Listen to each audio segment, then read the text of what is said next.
Hi guys! Welcome back again to my YouTube channel. So by the way guys, kumusta naman kayong lahat? Okay, so ayan guys, maraming salamat po pala sa walang sawang pagsubaybay sa ating pong daily love reading. And kung ikaw ay bago pa lang sa ating channel, mag-subscribe na po kayo. Then, i-click mo na rin yung ating notification bell para lagi kang updated sa ating mga bagong upload. And guys, sa mga interested pala sa ating private reading ay nasa description box below lang po yung link ng aking Facebook. Message lang po kayo. By the way guys, siguro sa mga nag-aantay ng love reading sa taong 2026, tapusin ko lang yung single sign dun sa kabila. Then, dito naman tayo gagawa. Okay? Nag-upload kasi ako dun so hindi na kaya guys ng powers ko. So, comment kayo dyan guys sa baba kung nag-aantay ba kayo ng inyong daily love reading ngayong 2026, okay? So, kung marami, ibig sabihin, marami nag-aantay, diba? So, kailangan ko nang gumawa. Pero kung hindi, baka by December na. Okay? Pero, ayan, kung maraming magre-request, gagawin ko na siya guys agad. Ano naman siya guys, hindi naman collective, no? Yung gagawin ko. Per zodiac sign siya. Okay? So, yan. Tignan natin. Kanina tong love reading spirit guide. Oh. So, bago tayo mag-start pala, tignan muna natin yung status. Ano mo tong person na to? Ito muna, tignan natin. Status. Unrequited love. There's not enough attraction or chemistry to keep this relationship going. So, ibig sabihin, may sumusuko. Okay? Yan yung status nyo ngayon. Nandun na sa point na parang napipilitan na lang. Parang hindi naman alam kung love pa ba yung nararamdaman or baka awa na lang. Pero parang masama na yung loob doon sa relasyon, no? Parang alam niya, gusto na sumuko pero hindi naman niya guys susukuan. Mga ganon yung nakikita ko dyan. So, by the way, tignan natin.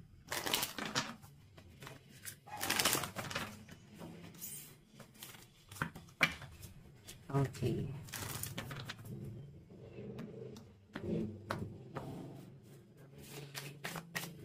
Meron tayong wedding ring.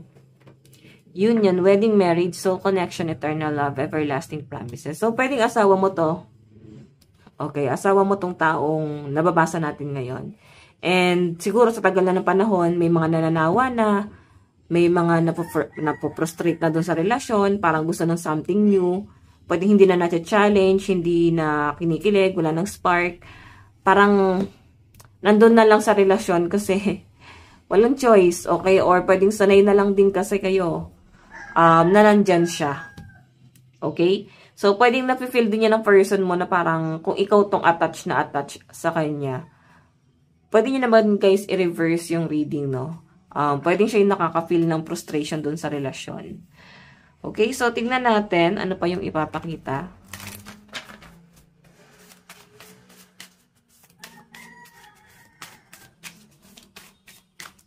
Meron tayong self-indulgence. Focus on self-worth. Time to heal, shadow work, self-appreciation. So, yung nakikita ko rito, guys, parang parang gusto mo na ng time. Siguro ikaw, mahal mo yung person mo, pero gusto mo na mag-time out. Gusto mo na magpahinga. Parang gusto mo muna ng me time.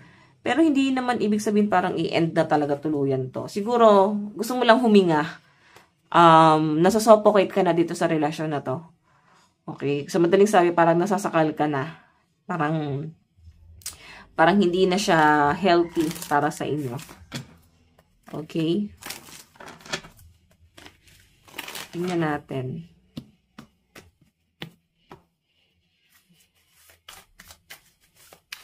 Additional message.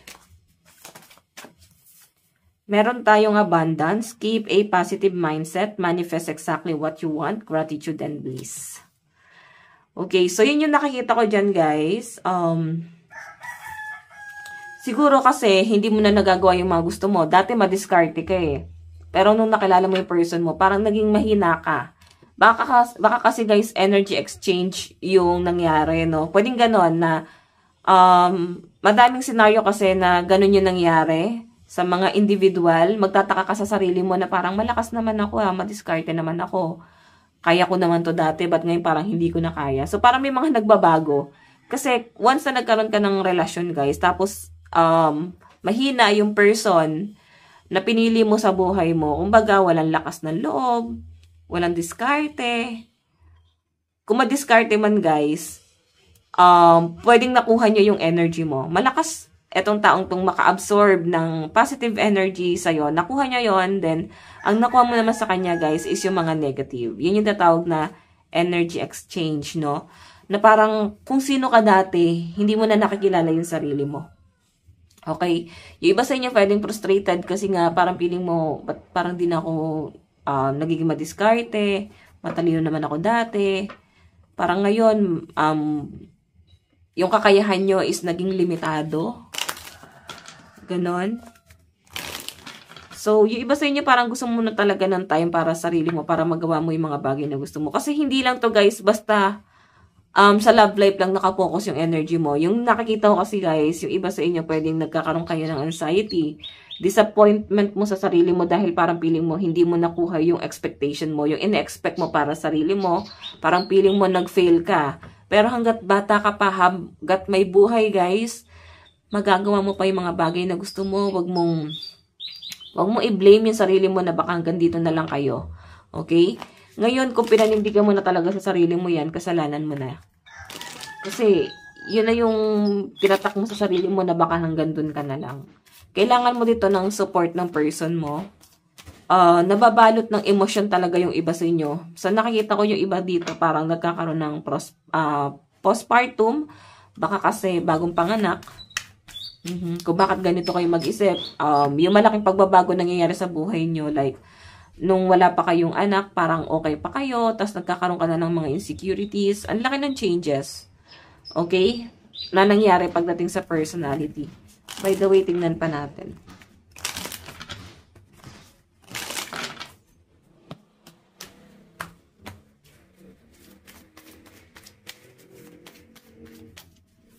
Okay.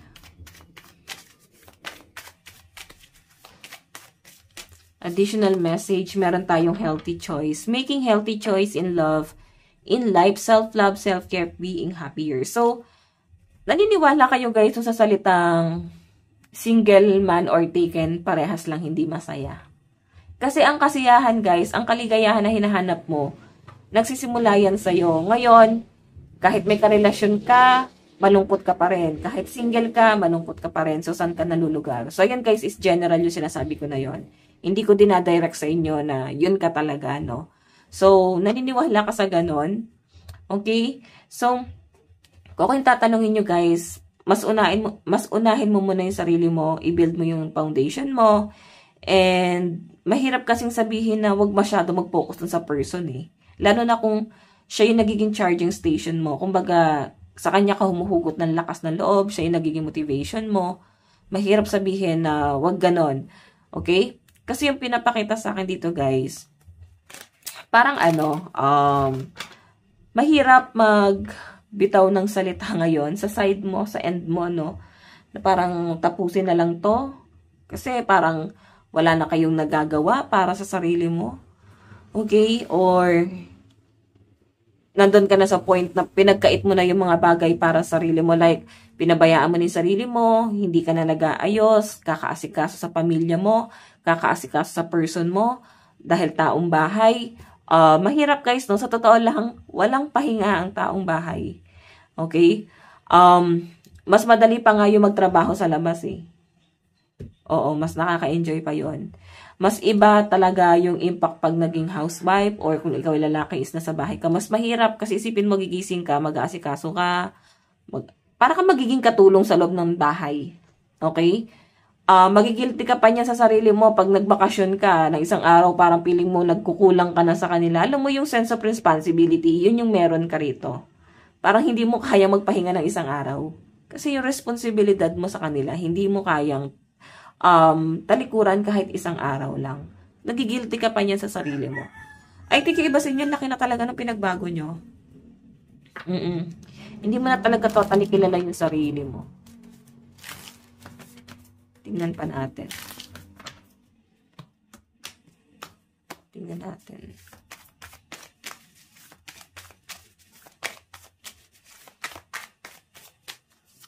Meron tayong cassette, outdated, thinking, conditioning, replaying, events over in your head.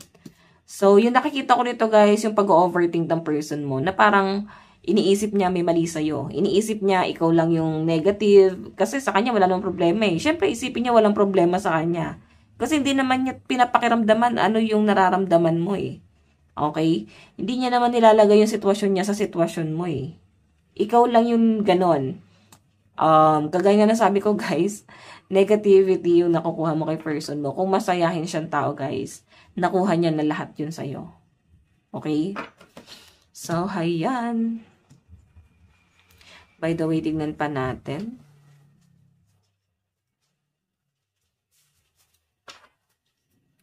Kunin natin yung card natin. Ano ba tong wedding? So, kaya yung overall energy mo, yung status mo, unrequited love. Diba? May mga napipilitan na lang kahit parang gusto nang bumitaw. Tignan natin. Ano po itong wedding rings? Meron tayong don't turn back. Ayan o, parang gusto nyong bumalik. Yung iba sa inyo parang gusto nyong bumalik sa nakaraan.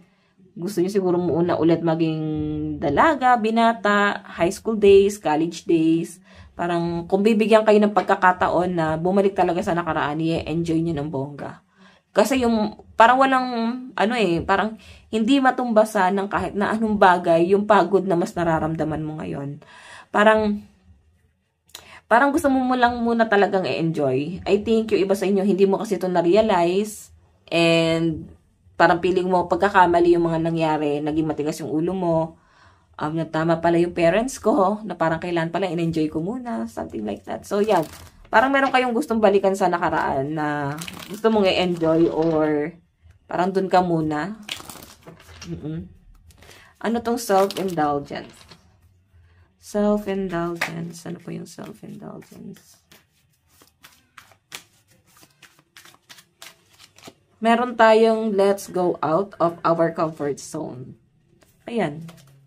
Diba? Ito yung, nagpo-focus ka na sa sarili mo. Nare-realize mo na kung ano yung pangangailangan mo. Ano talaga yung kailangan mo. Naiisip mo na to. So, saan siya magsisimula, guys? Kung aalis ka sa comfort zone mo. Aalis ka dun sa negative na yan. Yung iba sa inyo, ayaw mo lumabas ng bahay kasi parang nare-realize ng iba sa inyo na baka pag umalis ako, lumabas ako ng bahay, parang baka mapahamak. So, anxiety yung meron ka. Nilalagay mo yung sarili mo dun sa safe zone. Okay? Para piling mo yun lang yung safe zone mo eh. Yung loob ng tahanan. Na parang, paglalabas ka lang ng bahay, nagpapalpitate ka na. Nahirapan ka na huminga. So, anxiety nga yung meron sa inyo, guys. Kailangan mong tulungan yung sarili mo. Hindi kahit na sino kasi, guys eh. Hindi kahit na sino ang pwedeng tumulong sa inyo, kundi ikaw. Okay? Meron kang pwedeng i-take na medicine ata sa anxiety. Tama ba? Yun yung mga antidepressant. Pero kailangan nyo pa rin, guys, ipa-check up. Maganda pa rin na magtanong kayo sa mga doktor nyo, sa mga professional. Okay? Okay, so tignan pa natin.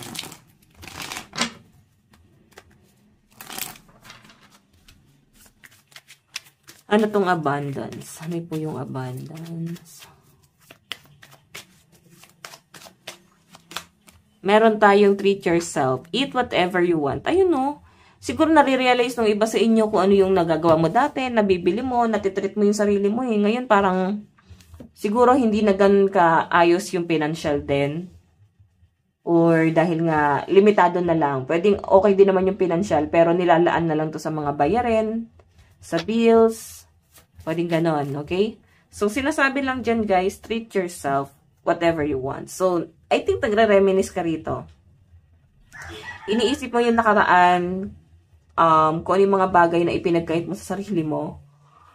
Ngayon, okay, na parang dati okay naman, nabibili ko gusto ko, masaya, nakaka-enjoy. So, I think yung iba sa inyo parang gusto mong bumalik sa nakaraan, tas ayusin. Okay? So, kung ako tatanungin nyo rito guys, baka kasi sobrang frustrated na kayo sa relasyon nyo. Sobra. So, ayun, parang walang emosyon sa yung person mo. Ang nakikita ko nga dito guys, ang hirap explain, no? Pero parang ang tingin mo siguro sa kanya, parang ang saya-saya niya. Buti pa siya may time, buti pa siya masaya, buti pa siya nagagawa niya yung gusto niya, nabibili niya yung gusto niya. Samantalang ikaw parang nandun ka lang sa comfort zone mo. Okay? Tingnan pa natin.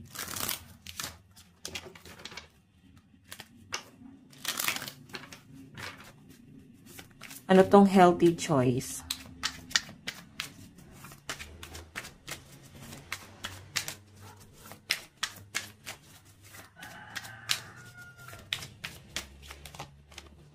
No obligation to take advice from others. Ayan, oh. Ramdam mo na parang napaka-cold ng person mo. Na parang naiirita ka dito sa kanya, no? Parang feeling mo, ano ka, sino ka na lang talaga sa relasyon na to. Kasi parang hindi niya kinoconsider yung emotion mo sa kanya. So, eto, parang feeling niya dito, pag meron kang kinukwento, kahit mga ano lang, mga maliliit na bagay lang, simpleng bagay lang, ang dating sa kanya, huwag na natin pag-usapan yan. Sino ba yan? Parang walang pakialam sa kanya. Ganun yung mga datingan. Parang ang angas, guys, no? Parang feeling niya kinakul niya na yon. Siguro ikaw kasi nag-start ka lang din ng conversation yung dalawa, pero yun na nga, may mga bagay na ayaw niyang pag-usapan. Okay? So, tignan pa natin ano tong cassette. Kaya itong healthy choice mo na to, parang ikaw na lang yung nagre-revive dito sa relasyon na to. Kumbaga parang ikaw doktor siya pasyente, parang gano'n yung dating. So, ginagawa mong kapaki-pakinabang itong relasyon na to, pero hindi mo na makita yung positivity rito. Okay, ano tong cassette? Meron tayong it's okay to doubt. Diba? Nag-overthink na yung iba sa inyo eh. Normal yan, guys. Yung nararamdaman mo, hindi to dahil parang selfish ka dun sa sitwasyon or kung ano man. Normal yung nararamdaman mo.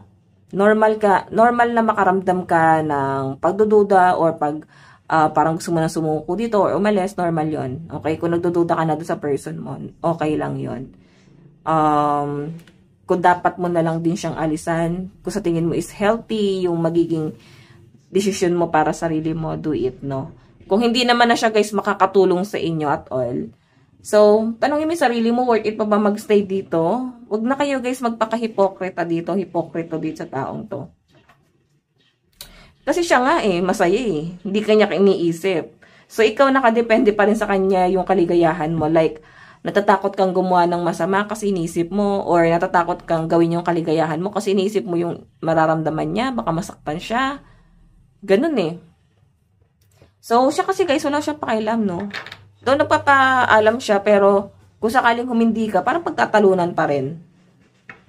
Parang gagawin niya pa rin talaga yung mga gusto niya. Doon nararamdaman mo naman na minsan parang mahal na mahal ka naman niya. Inaalagaan ka naman niya. Pero parang ang ending, parang may kulang pa rin talaga. Okay? So, tignan natin. Additional message dito sa relasyon na to.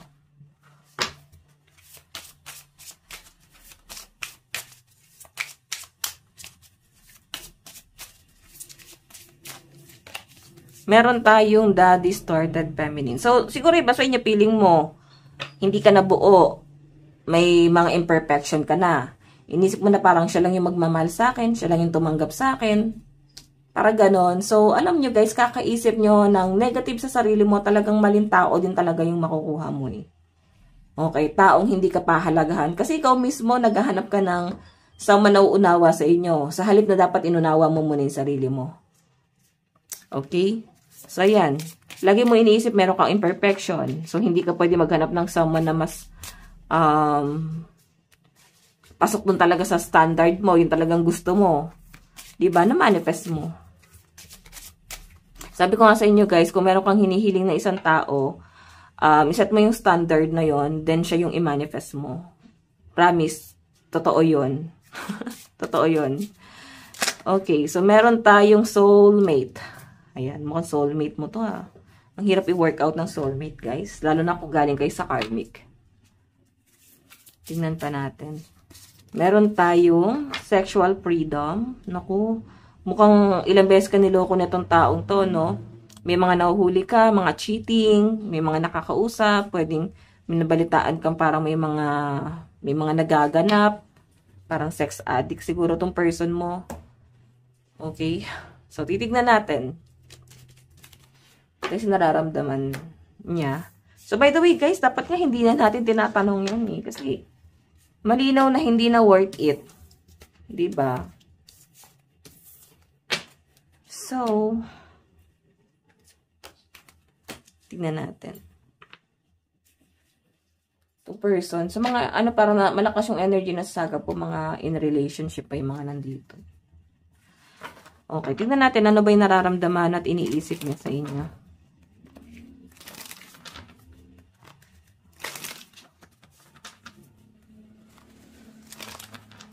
Okay, nararamdaman at iniisip niya sa inyo ngayon.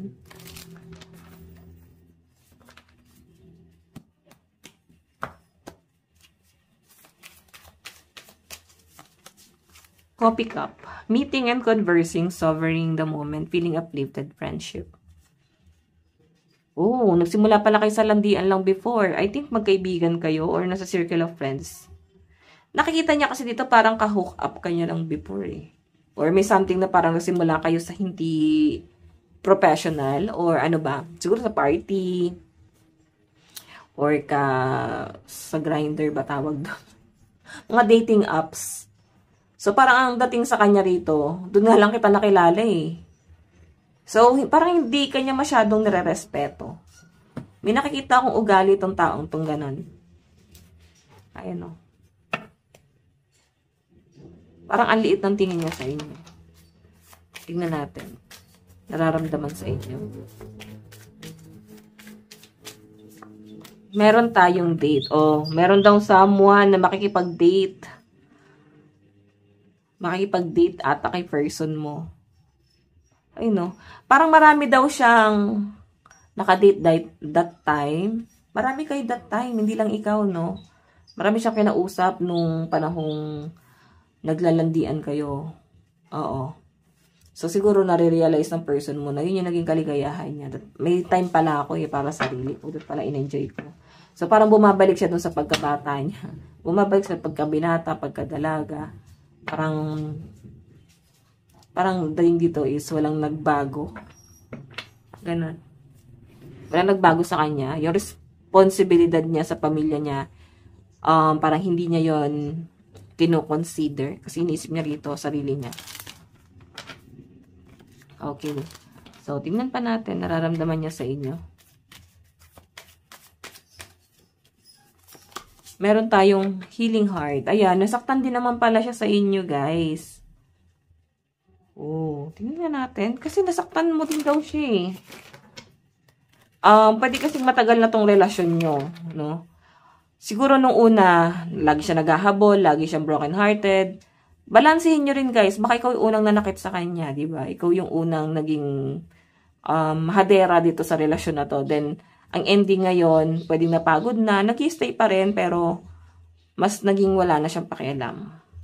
So, mararamdaman mo parang nagbago na siya. Tanongin mo yung sarili mo, baka meron kang ginawa para magbago siya sa inyo. Okay? Tingnan natin. Meron tayong clock. Need time, takes time, in time, cycle time to heal progress. Ayan. Parang nag-isip-isip daw siya eh. Yung nakikita ko dito, pwede ang napagtanto niya rito. Kagaya ng nararamdaman mo ngayon. Energy exchange ngayon nangyari, guys. Okay, dati ikaw yung masaya nung una, no, na inaasikaso ka niya, minamahal ka naman niya. Pero kalaunan, guys, bumabaliktad na. Okay? Pwede kasi nung una, ikaw yung cold, siya yung maasikaso, siya yung mas nagmamahal, siya yung nasasaktan, siya yung nahihirapan. Pwede kasi, guys, bumaligtad na yon. Kasi yung sinasabi sa akin dito, lahat ng pinapakita niya sa inyo, yun ka dati. Ganon mo siya sinaktan, ganon mo siya parang feeling niya is binasura mo siya. So, trigger warning, guys, baka may masaktan. Again, hindi to para sa lahat. General reading lamang po ito. Ngayon, kung hindi makaresonate, wag na natin ipilit, guys. Kung ide-deny mo, hindi ako yan, madam, wag na natin, guys, ipilit. So, baka hindi talaga para sa'yo. Hindi talaga sa'yo tong reading. Okay? Meron tayong self-indulgence, focus on self-worth, time to heal, shadow work, self-appreciation. So, ito na yung na-realize niya. Parang napagnilay-nilay niya. Parang hindi na to tama. Kailangan mag-focus na ako sa sarili ko. So, pwede kasi may mga sinabi ka sa kanya na below the belt na. Okay, yung below the belt na yun, guys, is like, parang tama na. Baka hanggang dito na lang talaga. Kasi kung mismo, yung mga sinasabi mo, parang pinasusuko mo na siya. Hanggang sa yun na nga, sumuko na siya. Sinukuan ka na niya. Okay. Nararamdaman niya sa inyo. I know, that's crazy. Diba, saya niya pa eh. Nung nakilala ka daw niya nung una eh. Sorry guys. Parang, nakakatuwa kang kausap. Parang kwela. Ganon. Saan tong date? O, diba, yes. Baka niyaya ka niya makipag-date that time. Though marami siyang dinidate noon, kinakausap, pero parang sa'yo siya mas naging interested noon. Then, ayan, nagkaroon na nga ng pagkikita sa inyo hanggang sa, yun na. Nagkaroon siguro ng relasyon, no? Okay. So, ano tong healing heart? Ayun, you are good enough as you are right now. Pwede na pabayaan niya rin daw yung sarili niya eh. So, ayan, intindihin mo mabuti ha. I think nagkaroon ng misunderstanding sa relasyon nyo. Baka hindi naging give and take, hindi na pag-usapan. Kasi nasabi niya rito, tinanong niya rin daw yung worth niya. Okay. So, kung ano pinapakita niya sa inyo again, yun yung ugali mo noon. Pinapakita sa inyo ng person mo. Ano tong clock? Meron tayong I don't understand yet, I'm genius. Diba? Na-realize niya, patalino naman ako ha. Naalala mo yung mga sinabi ko sa inyo kanina guys. Ayun, yung unang sa full spread ng card, sa kanya lumalabas ngayon, no? Parang matalino naman ako ha. Nawawalan ako ng discard eh. Parang ang dating sa kanya sinasakal mo siya. Parang ayaw mo siyang umangat. Parang may mga kinakatakot ka. Ano tong self-indulgence? I know, I can only count on myself. So, naging kampante ka, tapos ang dating sa kanya, parang siya lang yung nagbit-bit dun sa relasyon. Okay. So, tingnan natin yung message niya sa inyo. Additional message. Ayan, pasensya na sa mga motor guide. Okay. Meron tayong attached to my ex. I'm attached to my ex emotionally, physically, and or spiritually. I need time and space to break this connection. So, ayun. Attracted siya sa ex. Nakukumpara kanya sa ex niya. Siguro, that time, iniwan niya yung person niya para sa inyo.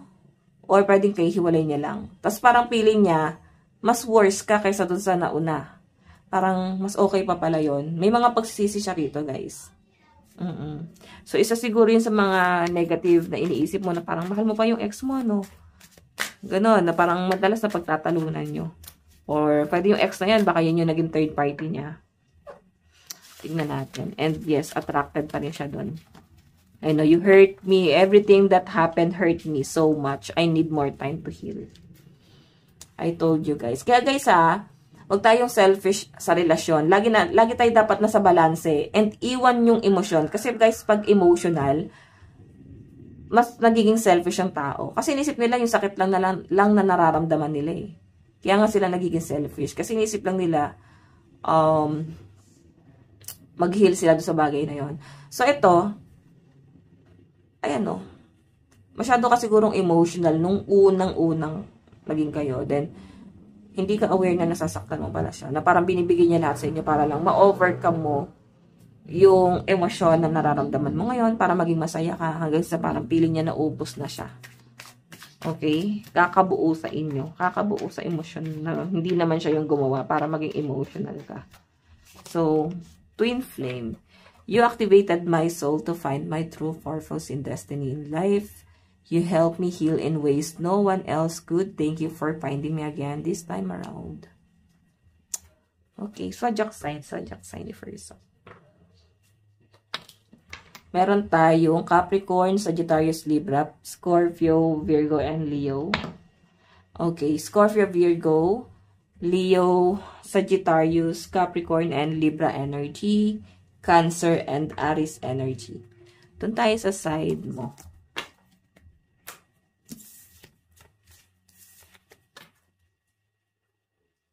Okay, sana.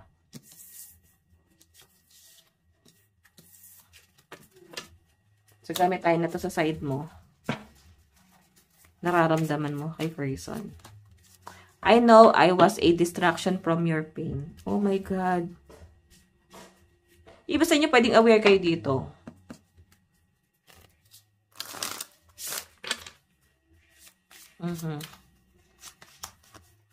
I hid who I really am from you. So, ayan. Okay. So, iba sa inyo guys, aware din naman kayo na nagkasakitan talaga kayo. Aware ka din kung ano yung maling nagawa mo para sa kanya. So, parang nare-realize mo naman yon. Meron tayong I lost myself for a little while. Ayun. Hindi mo rin kasi alam yung ginagawa mo nun eh. Feeling ko, naging emotional ka kasi pwedeng postpartum or meron kang pinagdaanan, pwedeng anxiety, tas dapat inintindi ka ng person mo. 'Di ba? So, yun yung wala kasi sa inyo eh. Ang nasa isip ng person mo doon, nasasaktan mo siya, masakit ka magsalita. Ganon. Zodiac sign. Meron tayong Gemini, Taurus, Aries, Leo, Cancer, and Virgo. Meron tayong Capricorn, Leo, Taurus, Aries, Sagittarius, and Virgo. Last one. Sagittarius, Virgo, Leo, Aries, Capricorn, and Taurus. Ulit-ulit yung ano guys. Ulit-ulit lang. Consistent yung zodiac sign. Okay. In the near future, sometimes I need help. Ayun, hindi kayo nagtulungan eh. Inhale, exhale. So, binigyan na kayo ng time ni universe para buuin nyo ulit yung mga sarili nyo. Okay? Nang hindi magkasama. Nasa discarte nyo na to guys. Kasi ayun, may mga bagay na kayo, parehas naman daw kayo eh. May mga bagay na kayong hindi nagagawa. Mga simpleng bagay na banding, hindi nyo naman lang nagagawa. Wala kayo nun. Diba yung iba yung banding nila mag-ML? Mag-date man lang sa labas. So, I think yung iba sa inyo wala talaga. Wala kayo naging banding. So, by the way guys, ito lang po ang inyong reading. Bukas po lahat. God bless and love you all. Bye-bye po.